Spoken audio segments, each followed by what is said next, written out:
Okay, the Dallas Cowboys 13-3. I think if we were in here in August and we said we'll be talking about the 13-3 Cowboys, we wouldn't have been that surprised.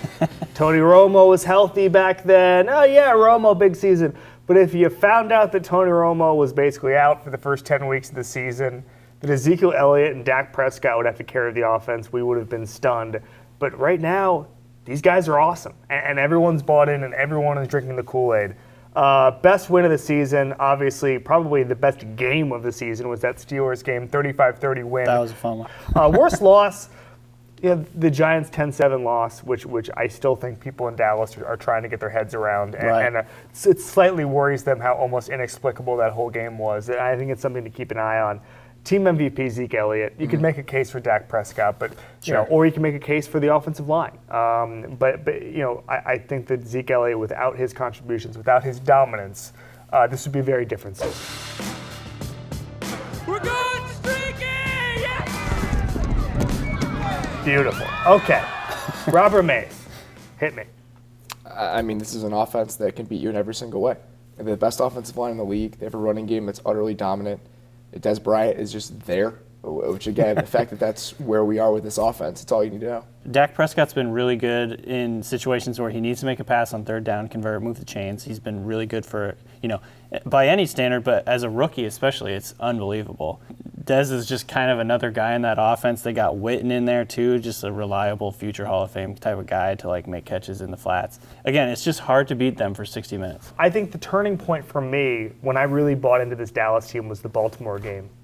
When everyone was talking about how that was the top rushing defense in the NFL going into the game, This was the game where they were going to stop Zeke Elliott, and then who knows what would happen to Dak Prescott. Dak beat yeah, you. exactly. Yeah. Well, guess what happened when they said, Dak, you have to beat us?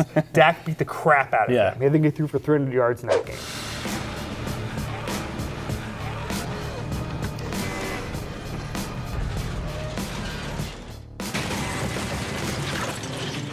That was dark. How did that land on its wheels? Man. Okay, Robert Mays, if they're not going streaking, what happened? It's the defense to me. I still feel like they don't have enough talent in the secondary. Their pass rush has not been there all year. They've gotten some flashes from guys, but they don't have enough talent on that side of the ball to slow down a team like Atlanta or Green Bay. I mean, same thing. They just don't have the depth or the talent in the secondary.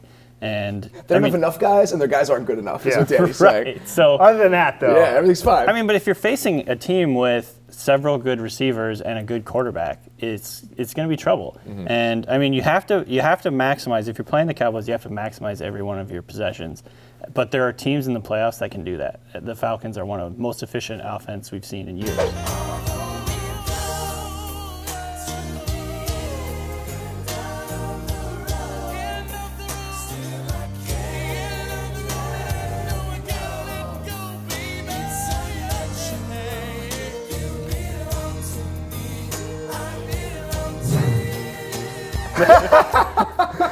Number one Cowboys fan, Chris Ryan, popping up at the end of there. Guys, if there's an end of the road, it's a big if, when is it coming? Danny Kelly? I don't think it's coming. Oh!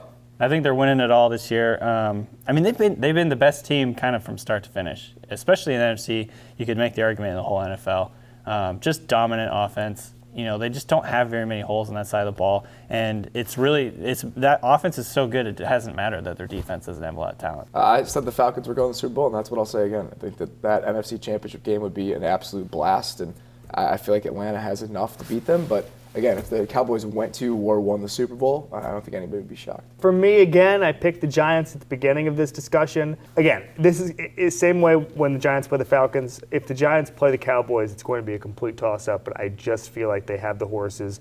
I just feel like, I think that the best player on the field when the Giants play the Cowboys is Odell Beckham Jr. Yeah. And I feel like that's going to be the difference. What happens if in the Giants-Cowboys game that you envision that Prescott is struggling into the third quarter? Are they going to put Romo in? Absolutely. When would you go with Romo? I mean, I wouldn't, but if Dak, I don't want to even get seriously injured, but say Dak hurts like a finger in one of these quarters just early in the game, the idea of Romo being in the biggest moment would be my favorite thing that could possibly happen. What percentage of Cowboy fans do you think want to see Romo win the Super Bowl for them? Oh my gosh, it's probably hovering around 50 at least. I think it's way higher. You think? Like way 75? Higher. Yeah. I'd go They 75. wouldn't admit it because there's no way they want to screw up what's happening. Yeah, it's bad but juju, but yeah. yeah. I think one of those fans is Jerry Jones. He's been vague enough about it all year. Yeah, I know.